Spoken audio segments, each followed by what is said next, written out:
So it's been a couple of days since India's Ravichandran Ashwin called his retirement. He hung his boots from all forms of international cricket, from all the formats, and since then a lot of people have come out, congratulated him, have had a lot of words for him in congratulatory things. Everyone thought that was it the right decision, was it the right timing, what should have been, what shouldn't have been. But who better than an Indian great off spinner to talk about another great off spinner? EAS Prasanna has given an exclusive interview recently, and he's talked about a lot of things. He's been absolutely blunt, he's absolutely been to the point, he hasn't minced his words, and he has talked about a lot of things.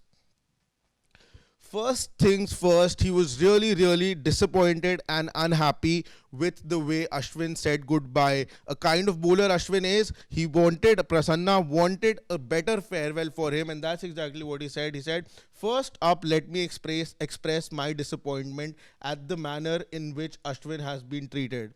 I thought over the years that there was a lot of change in Indian cricket and administrations as well, but it looks to me like what was happening in the early 1970s still continues to happen. This comes out from a former great cricketer, EAS Prasanna. He coming out and say this, that things seem to be absolutely same. Things seem like nothing has changed. He went back to the times of 1970s. There has been a lot of changes, lot of things have changed in cricket in general, specifically in Indian cricket. The face of Indian cricket has changed, but he feels that even though there has been a lot of money, a lot of power that has come to the BCCI, but things as far as how to treat your players, that hasn't changed. He went and on and also talked about, he also elaborated more on this point. He said that I still am of the opinion that he is a prime bowler and his achievement speaks volumes for itself. They are treating him like this, which means there is something wrong somewhere, and that is not an encouraging sign for the Indian cricket team. Like I told you at the beginning of the video, he did not mince his words. He was very specific, very to the point, and he said that there is definitely something wrong going on in the Indian cricket team. Either it is in the team or the administration. Something, somewhere is definitely wrong, because otherwise a player of the stature of a Ravichandran Ashwin, a test great for that matter, he would not have left the way he actually ended up leaving. He's really disappointed, really unhappy with the fact that the way Ashwin was treated by the BCCI.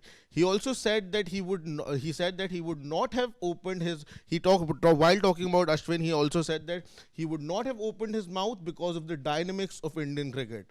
Whenever the team has gone abroad, the preference has never been towards him.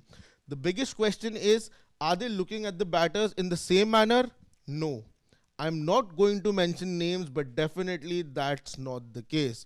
It is very annoying. Some very big statements I feel here in between the lines. If we just go a little bit, he talked about how bowlers and batters are treated differently in the Indian team. He talked about how, and Ravichandran Ashwin, who is the greatest, so he's second as far as wickets for India is concerned after Anil Kumble. He felt that a person like him should have always been India's first preference, be it over abroad or in India, and that was never the case. Ashwin was never preferred as the first spinner whenever the Indian team went abroad, and he said that that's not how you treat the Indian batters. You treat the Indian batters in a very different way. He said that even though they are not in form, they are still given a much longer rope. And on the other hand, you have a Ravichandran Ashwin who has taken wickets all across the world, and still he is not given that preference when it comes to the playing 11. And he did not take names, but you all can definitely tell us that and think about what names does he actually mean, that who are those players is the former great actually talking about, who are given that those longer rope, who are given a little more preference in that sense. And he wants that there should be equality as far as this is concerned. He said that even though Ashwin was going through all of this, he would not have opened his mouth out in the open. You would remember when he came for the press conference, he also, Ravichandran Ashwin, when he announced his retirement, he said that I'm not going to take questions. And that's exactly what Prasanna, I think, is reading through. He's saying that if he would have opened his mouth, he would have talked about what was exactly going in his head, then things would have been very different because of the dynamics that are there in the Indian cricket team. He also said that advantages there are a lot of advantages of having Ashwin in your side. He said that he should have played all the matches. The psychological advantage that India would have had over Australia, that was lost, right? The psychological advantage India would have gained by having him in the 11 was frittered away. I think he would have had a big role in Sydney if he would have played in Sydney, and he is 100% sure about that. We've been talking about this, that moving ahead in this test series with two test matches to go, Melbourne and Sydney, and it's going to be really, really a big call for the Indian team, that now with no Ravichandran Ashwin services available, and if you have to go with two spinners moving ahead, then who is going to be your second spinner with Jadeja? Is it going to be Washington Sundar? Because there is no other option in that sense left with the Indian team. But that's exactly what the Indian team actually did in the first test match itself. They went ahead with Washington Sundar in place of Ashwin and Jadeja, and I think those were the first signs of Ashwin sort of understanding that he is not the first preference for the Indian team, and that's exactly what the former great off spinner feels as well.